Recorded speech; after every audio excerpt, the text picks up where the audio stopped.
मानक आशुलिपि अभ्यास number 11। Ready start. उपाध्यक्ष जी, अभी 2 दिन पूर्व राज्यसभा में सदस्यों ने इस बात के लिए सरकार को दोषी ठहराया था कि वह हरिजनों की रक्षा के काम में असफल रही है। विराम।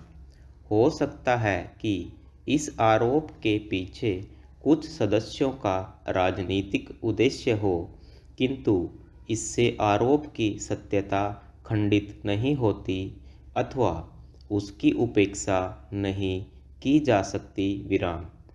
राज्य मंत्री ने इस आरोप के जवाब में यह जरूर कहा कि हरिजनों को अत्याचारों से बचाने के लिए सरकार कदम उठा रही है। विराम। जहां कहीं से अत्याचार की शिकायत आती है तो अपराधियों को दंडित किया जाता है। विराम।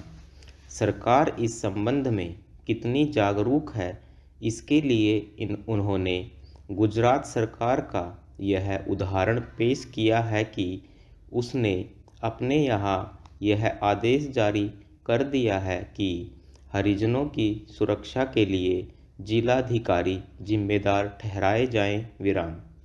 यह सब सही है कि केंद्रीय सरकार ने अन्य राज्यों की सरकारों के इस सिलसिले में आवश्यक संपर्क रखा है, किंतु यह साफ है कि हरिजनों के संरक्षण का काम पूरी सावधानी और जागरूकता से नहीं हो रहा है। विराम। केवल इक्का दुक्का कांड ही इसका उदाहरण नहीं है।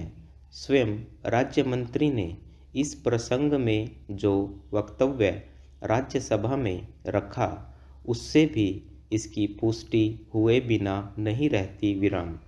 वक्तव्य में कहा गया है कि अब तक हरिजनों पर अत्याचार की भिन्न राज्यों में कई हजार घटनाएं घट चुकी हैं। विराम।